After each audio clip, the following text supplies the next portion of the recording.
Hello friends, आपका हमारे YouTube channel big learning पे स्वागत है। आज हम आपको संविधान और राज्य व्यवस्था पढ़ाने जा रहे हैं। तो यह विषय हमारे किन किन दृष्टिकोण से महत्वपूर्ण है, जैसे कि परीक्षा में भी इससे प्रश्न पूछे जाते हैं और हमारे जीवन में भी इस विषय का बहुत महत्वपूर्ण योगदान है। तो आइए हम इसको देखने और समझने का प्रयास करते हैं।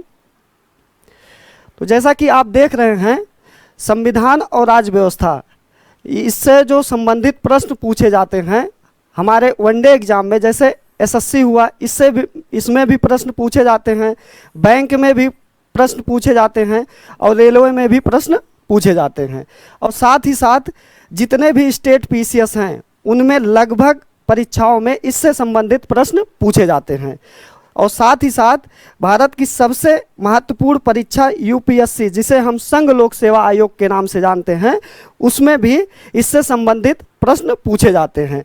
उसके बाद हम यह देखने का प्रयास करते हैं कि यह विषय जो है वो हमारे जीवन में कैसे महत्वपूर्ण है।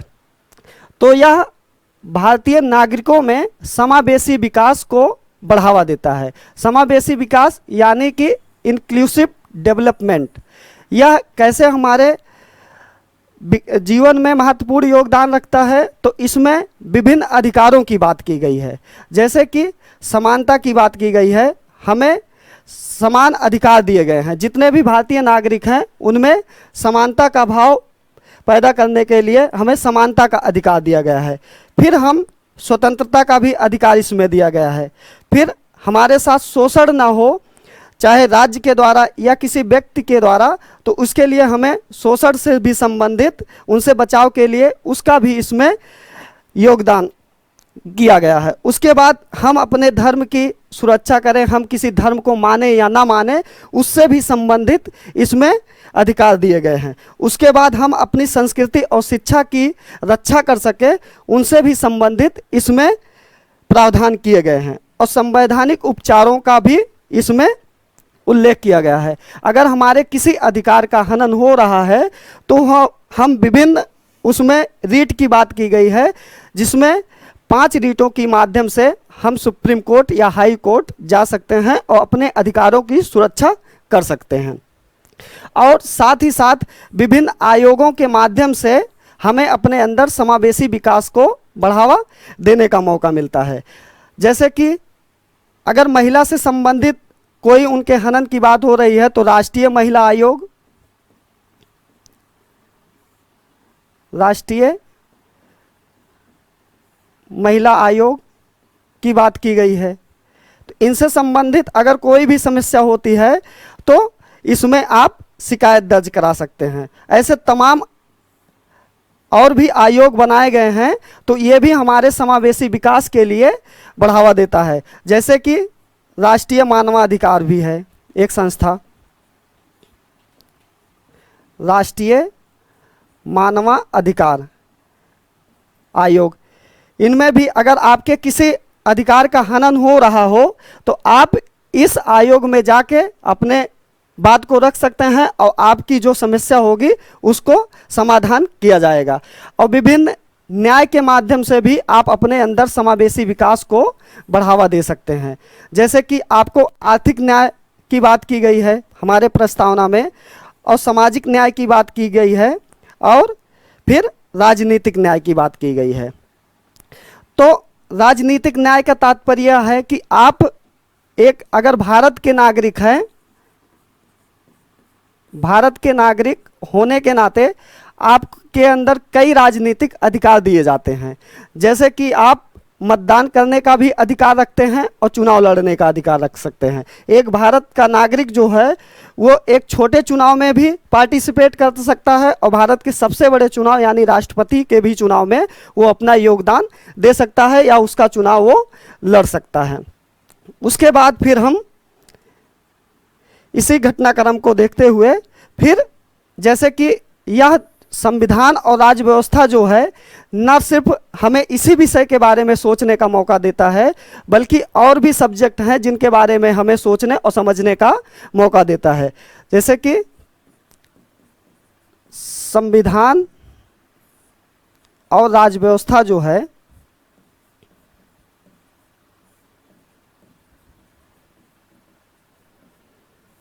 संविधान राज्य व्यवस्था, जैसे कि ये हमारे अंदर आर्थिक समझ को भी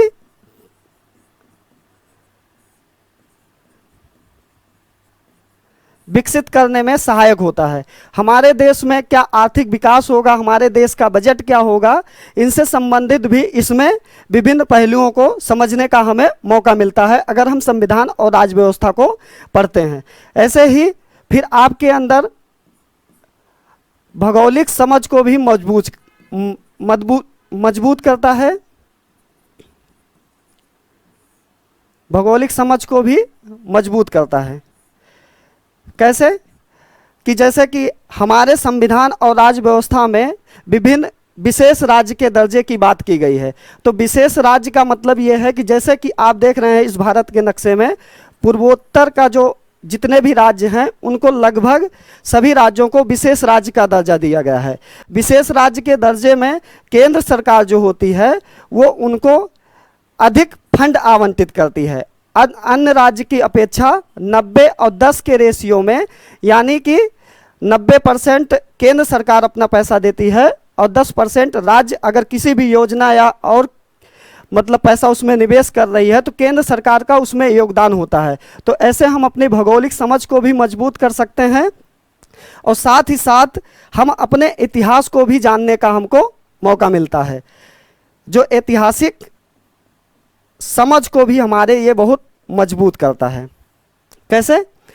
ऐतिहासिक समझ, जैसे कि हमको पता है कि भारत अंग्रेज़ों के 200 साल लगभग गुलाम रहा, तो हमारे अंदर उतनी व्यवस्था और समझ विकसित हुई कि हम एक अच्छा संविधान बना सके, कि हमें अंग्रेज़ों से गुलामी मिली और धीरे धीरे उन्हीं समझ और विकास के माध्यम से हम एक अपने भारत को अच्छा संविधान दे पाए।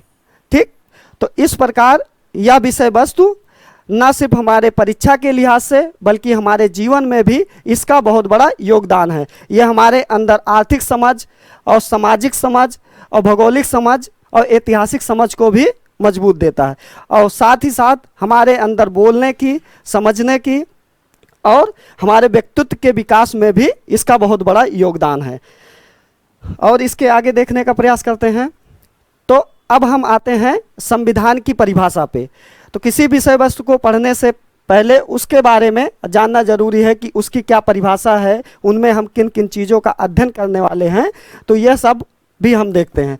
तो इसमें संविधान उन नियम एवं प्रावधानों के संग्रह का आधार है जिसके द्वारा किसी देश का शासन संचालन किया जाता है। यानी कि संविधान में ही वो रूल्स दिए होते हैं और वो प्रोविजंस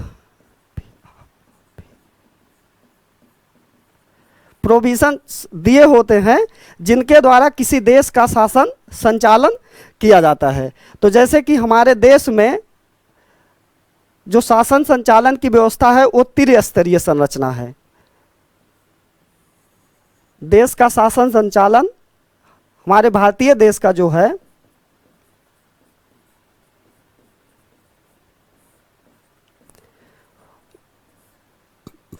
वो 3 स्तरों से किया जाता है।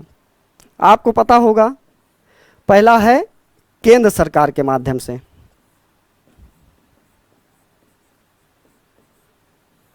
उसके बाद फिर राज्य सरकार,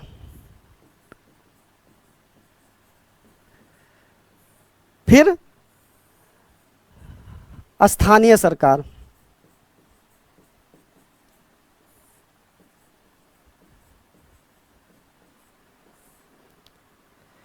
तो हमारे देश में देश का शासन संचालन जो होता है, भारतीय देश में 3 स्तरों से शासन संचालन का कार्य किया जाता है। केंद्र में केंद्र सरकार, राज्य में राज्य सरकार और स्थानीय सरकार।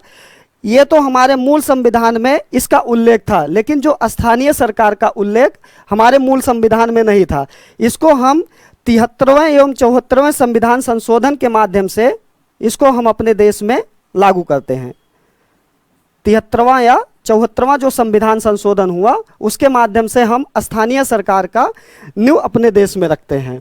तो 73वां संविधान संशोधन है, जैसा कि आप गाँवों में देखते हैं जो प्रधानी का चुनाव होता है उससे संबंधित है। और 74वां संविधान जो है वो है नगर पालिका, जो हम नगरों में देखते हैं। इन सबको हम बहुत अच्छे से विस्तार से पढ़ने वाले हैं, बस अभी आपको इसको हम केवल समझा रहे हैं। उसके बाद फिर हम और किन चीज़ों का अध्ययन करने वाले हैं, तो हम संविधान और राज्य व्यवस्था का संबंध जो है वो आपके सार्वजनिक जीवन से है, ना कि व्यक्तिगत जीवन से। इसका क्या तात्पर्य है, तो इसका मतलब यह है कि जो हमारे देश की शिक्षा व्यवस्था है वह सार्वजनिक जीवन से संबंधित है, ना कि व्यक्तिगत जीवन से। इसका मतलब यह है कि संविधान और राज्य व्यवस्था दोनों हमारे देश की शिक्षा व्यवस्था कैसी होगी इसका आधार तय करेंगे। लेकिन आपके घर का लड़का हो या कोई लड़की हो वो किस प्रकार से शिक्षा ग्रहण करेगी इसका आधार तय करने का हमारे संविधान और राज्य व्यवस्था में उल्लेख नहीं किया गया है। यानी कि शिक्षा जो है वो सार्वजनिक है और इसमें जो है संविधान और राज्य व्यवस्था ये शिक्षा का प्रारूप तय कर देंगे, लेकिन आपके घर का जो लड़का है या लड़की है किस प्रकार से शिक्षा ग्रहण करेगा इसका उल्लेख हमारे संविधान में नहीं है। वो आपके व्यक्तिगत निर्णय के ऊपर उसको छोड़ दिया गया है। कानून क्या है, कानून से तात्पर्य यह है कि हमारे देश में कानून व्यवस्था कैसे होगी वो संविधान और राज्य व्यवस्था तय करेगा। यह भी हमारे घर का कानून क्या होगा यह तय करने का अधिकार संविधान और राज्य व्यवस्था को नहीं है। यह हमारे देश में बड़े छोटों का, छोटे बड़ों का कहना मानेंगे, यह तय करने का अधिकार केवल हमारे घर के बड़े बुजुर्गों को होगा। ऐसे ही अंतर्राष्ट्रीय संबंध, हमारे देश का किन किन देशों के साथ कैसा संबंध होगा, कौन हमारे देश का मित्र राष्ट्र होगा, कौन हमारे देश का शत्रु होगा, यह तय करने का अधिकार संविधान और राज्य व्यवस्था को है। लेकिन हमारे घर का संबंध किसके साथ होगा यह तय करने का अधिकार संविधान और राज्य व्यवस्था को नहीं है। वैसे ही फिर हम आर्थिक विकास, हमारे आर्थिक जो विकास है वो देश का आर्थिक विकास वो तय करने का अधिकार संविधान और राज्य व्यवस्था में है। लेकिन हमारे घर का जो आर्थिक विकास होगा वो तय करने का अधिकार वो उस घर के ऊपर छोड़ दिया जाता है कि वो अपने घर का विकास किस स्तर से करता है। उसके बाद फिर हम राज्य व्यवस्था के ऊपर आते हैं। राज्य व्यवस्था की परिभाषा पहले देख लेते हैं। तो किसी भी देश की जो राजनीतिक व्यवस्था होती है वह उस देश की राज्य व्यवस्था कहलाती है। तो अब किसी भी देश की जो राजनीतिक व्यवस्था होती है वो उस देश की राज्य व्यवस्था होती है। और राजनीतिक व्यवस्था जो होती है कितने प्रकार से होती है उसको देख लेते हैं। जैसा कि कहीं कहीं आप संघात्मक शासन व्यवस्था को देखते हैं, एकात्मक व्यवस्था को भी देखते हैं,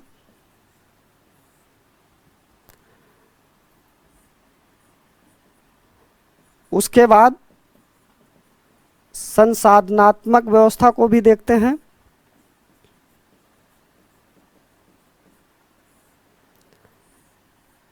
उसके बाद फिर अध्यक्षीय प्रणाली भी एक शासन या राजनीतिक व्यवस्था के प्रकार हैं। संघात्मक यानी फेडरल सिस्टम, और इसको यूनिटरी सिस्टम, और इसको पार्लियामेंट्री सिस्टम बोलते हैं, और इसको प्रेसिडेंशियल सिस्टम बोलते हैं। हमारे भारत में जो अभी राजनीतिक व्यवस्था के जो है वो है संसाधनात्मक व्यवस्था। भारत में ऐसा देखा जाता है कि एकात्मक व्यवस्था का भी प्रकार है और संघात्मक व्यवस्था का भी प्रकार है। संघात्मक में केंद्र और राज्य मिलके शासन को चलाते हैं, और एकात्मक में जैसे कि आप देखते होंगे कि आपातकाल के समय राज्य की सारी शक्तियां केंद्र अपने आप में निहित कर लेता है। तो एकात्मक व्यवस्था का भी स्वरूप देखा जाता है, लेकिन वैसे हमारे यहाँ जो व्यवस्था है वो संसाधनात्मक व्यवस्था है। उसके बाद फिर राज व्यवस्था के अंतर्गत हम क्या क्या चीज़ों को पढ़ते हैं, और यहीं पे हम यह भी जानने का प्रयास करते हैं या जानते हैं कि राज व्यवस्था जो है उसके अंतर्गत हम किन किन चीज़ों का अध्ययन करते हैं। पढ़ाई और पढ़ने के क्रम में, दोनों क्रम में हम संविधान और राज व्यवस्था को एक समझते हैं, जबकि एक नहीं है। संविधान में हम उन्हीं विषयों का अध्ययन करते हैं जो हमारे संविधान में निहित है, जबकि राज व्यवस्था के अंतर्गत हम किन किन चीज़ों का अध्ययन करते हैं। संसद के द्वारा बनाए गए जितने भी नियम कानून हैं उनका अध्ययन हम जो करते हैं वो राज व्यवस्था के अंतर्गत करते हैं। उसके बाद फिर हम क्या करते हैं, दूसरे नंबर पे न्यायालय के जो निर्णय का अध्ययन भी हम किसके माध्यम से करते हैं, वो राज व्यवस्था का पार्ट हो जाता है। फिर हम तीसरे पे संविधान से बाहर की जो जितनी संस्थाएं होती हैं उनका भी अध्ययन हम राज व्यवस्था के अंतर्गत करते हैं। तो आइए इसको भी हम एक एक करके देखते हैं। तो जैसे कि संसद के द्वारा बनाए गए जो नियम और कानून का अध्ययन है वो हम राज व्यवस्था के अंतर्गत करते हैं। लेकिन अस्पृश्यता का अंत, एवोल्यूशन ऑफ अनटचेबिलिटी जो है, जो आर्टिकल 17 है, हमारे मूल अधिकार का एक अनुच्छेद है समानता के अधिकार में, अगर उसका अध्ययन हम करते हैं आर्टिकल 17 का स्पेशली, तो वो हमारे संविधान का पार्ट हो जाता है। लेकिन उसी को अस्पृश्यता यानी छुआछूत को समाप्त करने के लिए हमारे संविधान और राज व्यवस्था के द्वारा हमें 2 एक्ट पारित किए गए। किसके द्वारा? संसद के द्वारा। अगर उन एक्ट का अध्ययन हम करते हैं तो उस एक्ट का अध्ययन क्या होता है, वो राज व्यवस्था के अंतर्गत होता है, जबकि अगर हम आर्टिकल 17 का अध्ययन करते हैं तो वो हमारे संविधान का विषय वस्तु हो जाता है। तो आर्टिकल 17 को व्यवहारिक रूप में लाने के लिए हमारे संसद के द्वारा 2 अधिनियम पारित किए गए। पहला जो था वो अस्पृश्यता निवारण 1955, द अनटचेबिलिटी ऑफेंस एक्ट 1955, जिसका नाम 1976 में बदलकर सिविल अधिकार संरक्षण अधिनियम protection of civil right acts 1955 कर दिया गया। उसके बाद फिर दूसरा जो संसद के द्वारा अधिनियम पारित किया गया वो था अनुसूचित जाति और अनुसूचित जनजाति अत्याचार निवारण अधिनियम 1989, schedule caste and schedule tribe prevention and atrocities act 1989। यानी कि अगर हम आर्टिकल 17 का अध्ययन करते हैं तो वो हमारे संविधान का विषय वस्तु हो जाता है, और उसी छुआछूत को समाप्त करने के लिए, उसको व्यवहार में लाने के लिए हमारे संसद के द्वारा 2 अधिनियम पारित किए गए। एक था अस्पृश्यता निवारण अधिनियम 1955, जिसका नाम बदलकर सिविल अधिकार संरक्षण अधिनियम 1955 किया गया 1976 में, और दूसरा जो था अनुसूचित जाति और अनुसूचित जनजाति अत्याचार निवारण अधिनियम 1989, यह हमारा संसद के द्वारा दूसरा अधिनियम पारित किया गया। तो यह हो जाता है संविधान क्या है और राज व्यवस्था, इनके अंतर को भी हम समझते हैं और उसी का व्यवहारिक पक्ष भी हम इसे कहते हैं। उसके बाद फिर हम दूसरे स्टेप पे आते हैं, जो था न्यायालय के निर्णयों का भी जो अध्ययन हम करते हैं, वो जो रूलिंग ऑफ जुडिशरी है उसका अध्ययन जो हम करते हैं वो भी हमारे राज व्यवस्था का पार्ट बन जाता है। जैसे कि आर्टिकल जो है,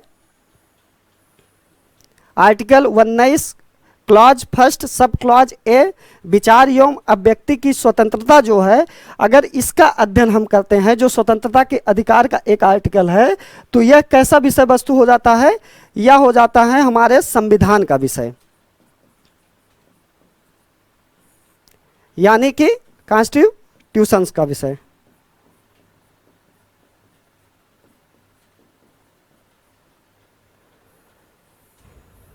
और जबकि उसी आर्टिकल के द्वारा न्यायालय के एक निर्णय के माध्यम से हमें प्रेस की स्वतंत्रता को भी एक मौलिक अधिकार बनाया गया न्यायालय के निर्णय के द्वारा, और इंटरनेट का अधिकार जो हमको दिया गया वो भी एक न्यायालय के निर्णय या जजमेंट के द्वारा हमारे संविधान में या राज व्यवस्था में जोड़ा गया। तो अगर हम article 19 clause first sub clause A का अध्ययन, जो विचार एवं अभिव्यक्ति की स्वतंत्रता का अध्ययन करते हैं, तो यह हमारे संविधान का विषय वस्तु हो जाता है। जबकि उसके तहत जो न्यायालय के निर्णय का के माध्यम से हमें प्रेस की स्वतंत्रता को जो एक मौलिक अधिकार माना गया, या इंटरनेट का जो अधिकार जो एक मौलिक अधिकार माना गया, इसका अध्ययन करते हैं, तो ये किसका पार्ट हो जाता है? या हमारे राज्य व्यवस्था का पार्ट हो जाता है।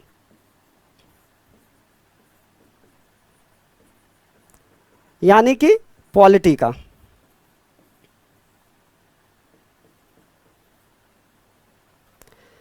ठीक, उसके बाद फिर हम तीसरे स्टेप पे आते हैं। तो तीसरे स्टेप पे संविधान से बाहर की जितनी संस्थाएं होती हैं उनका भी अध्ययन हम किसके तहत करते हैं? वो राज्य व्यवस्था के अंतर्गत करते हैं। तो इसको भी हम समझने का प्रयास करते हैं। तो संस्थाओं में हम देखते हैं एक संस्था होती है, पहली जो संस्था है कॉन्स्टिट्यूशनल संस्था, जिसे हम संवैधानिक संस्था बोलते हैं। संवैधानिक संस्था के प्रकारों में हम देख लेते हैं एग्जाम्पल के माध्यम से। तो जैसे आर्टिकल 280, जिसमें हमें वित्त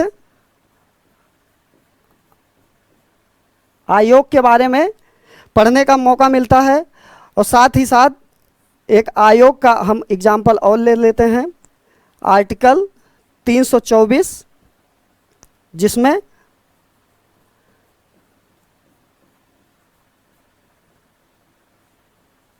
भारतीय निर्वाचन आयोग का उल्लेख किया गया है। यानी कि जो संविधान से बाहर की जो संस्थाओं का अध्ययन हम कर रहे हैं, तो संविधान से बाहर की संस्थाओं का अध्ययन में हम पहले संवैधानिक संस्था का अध्ययन कर रहे हैं। अगर संवैधानिक संस्था में हम कर रहे हैं आर्टिकल 280, जिसमें वित्त आयोग का उल्लेख किया गया है, तो वित्त आयोग कैसी संस्था है? तो वित्त आयोग, भैया शायद ये मतलब उसमें आ नहीं रहा है, आ रहा है, सॉरी।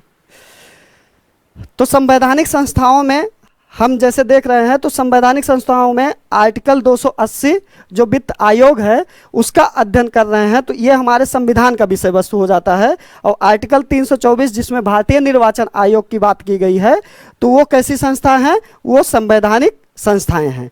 उसके बाद फिर हम आते हैं असंवैधानिक संस्थाएं।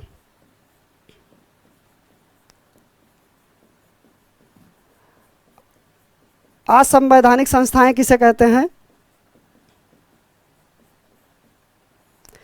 तो असंवैधानिक संस्थाएं उसे कहते हैं जो हमारे देश के विरोध में या राष्ट्र विरोधी गतिविधियों में शामिल ऐसी संस्थाएं जो हमारे देश के विकास को बाधित कर रही हों या देश के विरोध में काम कर रही हों, तो उसको हम अनकॉन्स्टिट्यूशनल इंस्टीट्यूट बोलते हैं, जिसे हम असंवैधानिक संस्था कहते हैं। तो इसके एग्जाम्पल के तौर पे जितने भी हमारी नक्सलवादी संस्थाएं हैं वो इसके अंतर्गत आती हैं। और आपने एक संस्था का नाम सुना होगा, उल्फा संस्थाएं, वो भी कैसी संस्थाएं हैं? तो वो असंवैधानिक संस्थाएं हैं। ये हमारे देश के विकास को बाधित करती हैं। ऐसी जितनी भी आतंकवादी संस्थाएं हैं वो कैसी संस्थाएं होती हैं? वो असंवैधानिक संस्थाएं होती हैं। और उसके बाद फिर हम तीसरे में गैर संवैधानिक संस्थाओं को देखते हैं।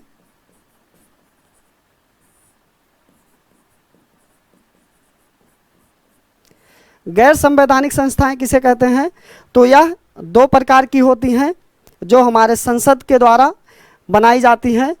तो इसमें पहला जो है स्टैट्यूटरी बॉडी होती है, दूसरा है एग्जीक्यूटिव बॉडी।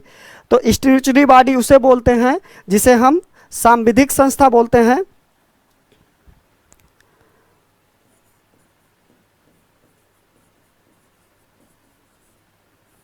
सांविधिक संस्था इसे बोलते हैं। तो सांविधिक संस्था जो होती हैं वो हमारे संसद के द्वारा बनाई जाती हैं। तो इसके एग्जाम्पल के में हम देखते हैं, जैसे कि राष्ट्रीय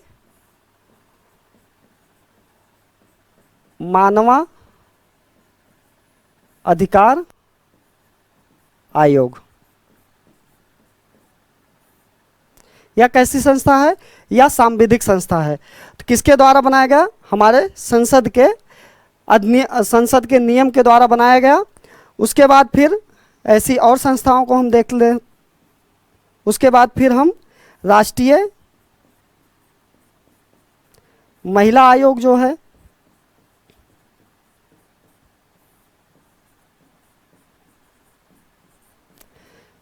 यह भी कैसी संस्था है? तो यह भी सांविधिक संस्था है जो हमारे संसद के द्वारा बनाई गई। उसके बाद फिर हम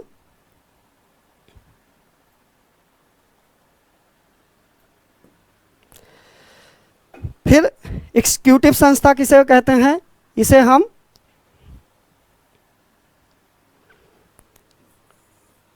कार्यपालकीय संस्था कहते हैं।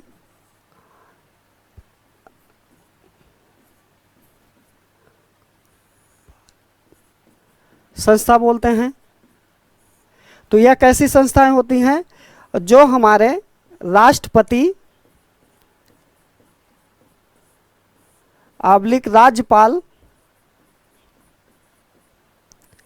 राज्यपाल के द्वारा बनाई जाती हैं मंत्रिमंडल के सलाह पर। वो कैसी संस्थाएं होती हैं? वह कार्यकारी संस्थाएं होती हैं। तो इसके एग्जाम्पल में जैसे कि आप नीति आयोग के बारे में पढ़े होंगे।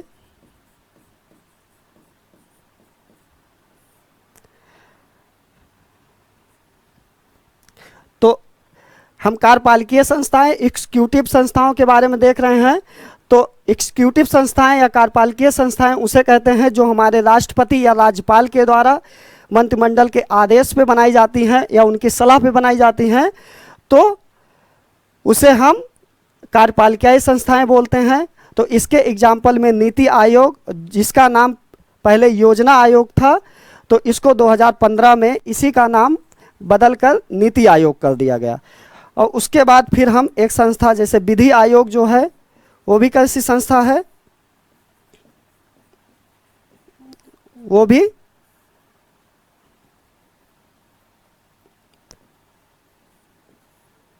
विधि आयोग, यह भी कार्यपालकीय संस्था है जो हमारे राष्ट्रपति के आदेश के द्वारा बनाई गई। उसके बाद फिर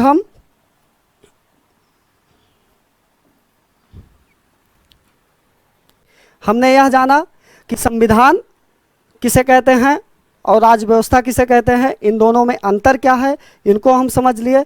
उसके बाद फिर हम आते हैं संविधान में और कुछ बातों को जान लेते हैं। तो संविधान में जैसे कि भाग दिए गए हैं,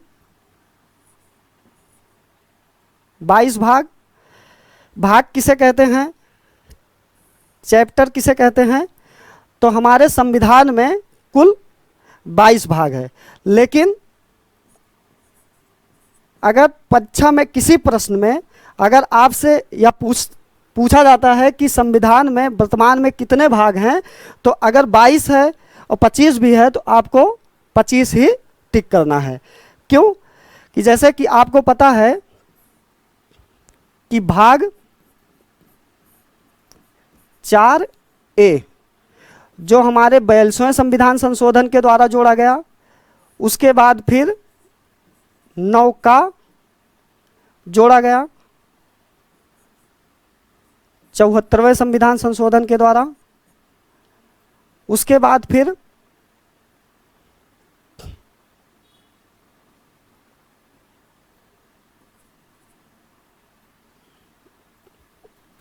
उसके बाद 9 खा जोड़ा गया 97वां संविधान संशोधन के द्वारा।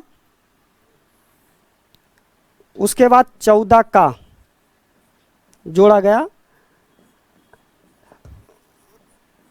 42वें संविधान संशोधन के द्वारा। और 7वां जो भाग था हमारे संविधान का, उसको क्या किया गया है? उसको निरस्त कर दिया गया है। तो 21 और प्लस 4 टोटल कितने भाग हैं? 25 भाग हैं। हमारे मूल संविधान में 22 थे और वर्तमान में कुल 25 भाग हैं। उसके बाद फिर हम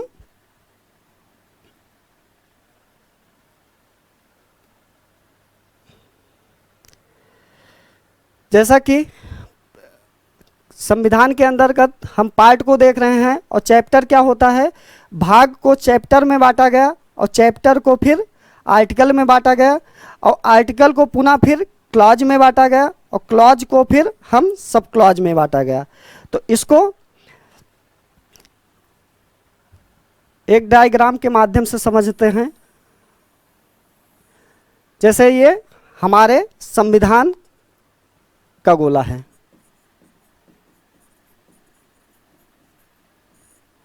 उसके बाद फिर हम इसको हम चैप्टर मान लेते हैं, यानी कि अध्याय।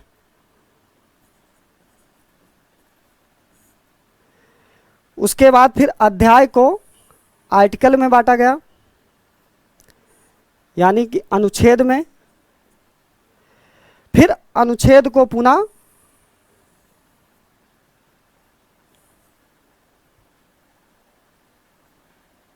क्लॉज में बांटा गया, और क्लॉज को फिर सब क्लॉज में बांटा गया।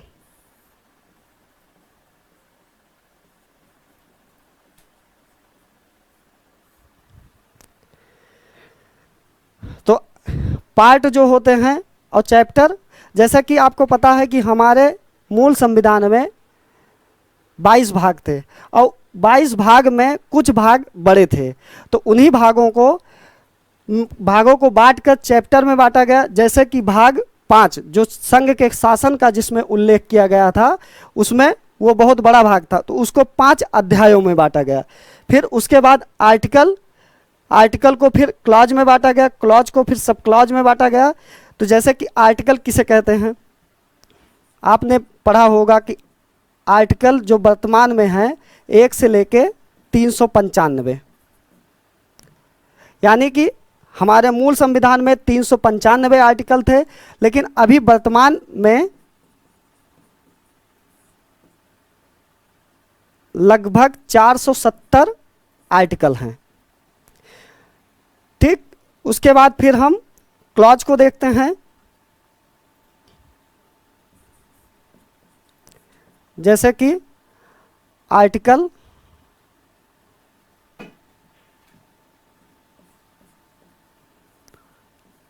आर्टिकल 39,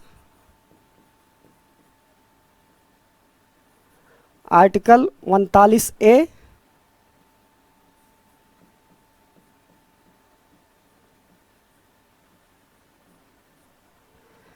इसको हम एग्जाम्पल के तौर पे समझा रहे हैं।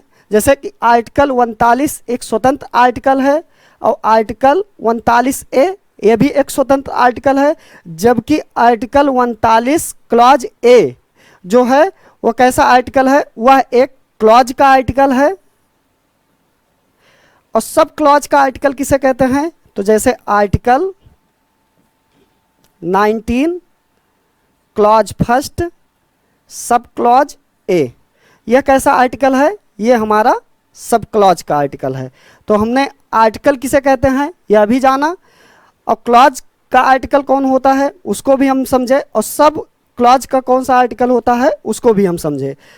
तो आर्टिकल 39 एक स्वतंत्र आर्टिकल है, आर्टिकल 39A यह भी एक स्वतंत्र आर्टिकल है, जबकि आर्टिकल 39 सब क्लॉज ए अगर स्मॉल लेटर में अगर ब्रैकेट में लिखा गया है आर्टिकल, तो वो कैसा होता है, वो क्लॉज का आर्टिकल होता है। और सब क्लॉज का, जैसे कि हमारे article 19 clause first sub clause A जो विचार एवं अभिव्यक्ति की स्वतंत्रता की बात करता है, वो हमारे कौन सा आर्टिकल है, वो हमारे सब क्लॉज आर्टिकल का उदाहरण है। उसके बाद फिर हम लास्ट में एक चीज़ें और बचती हैं उनको भी देख लेते हैं। अनुसूचियाँ, अनुसूचियाँ क्या होती हैं, तो अनुसूचियाँ उसे कहते हैं जो हमारे संविधान में सबसे बाद में जोड़ी गई, और यह किसी पार्ट को व्याख्या करने के लिए बनाया गया। तो जैसे कि हमारे मूल संविधान में जो थी सूचियों की संख्या,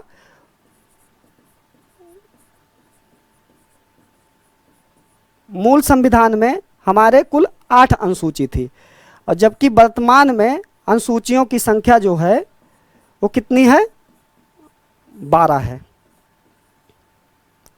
ठीक, और यह संविधान में सबसे अंत में जोड़ी गई, सबसे अंत में जोड़ी गई।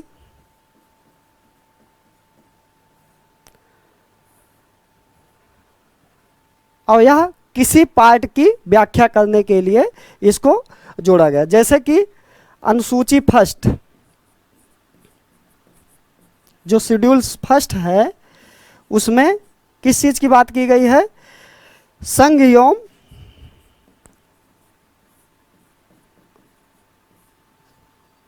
एवं उसके राज्य क्षेत्र।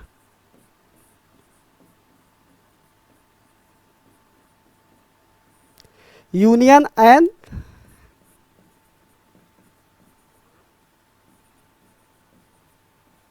इट्स टेरिटरी, इसकी बात की गई। तो अनुसूची फर्स्ट में कितने राज्य हैं, कितने यूटी होंगी, उसको बताने के लिए हमारे संविधान में अनुसूचियों की व्याख्या की गई, अनुसूचियों को जोड़ा गया। और जैसे कि वर्तमान में हमारे भारत में 28 राज्य एवं 8 केंद्र शासित प्रदेश हैं।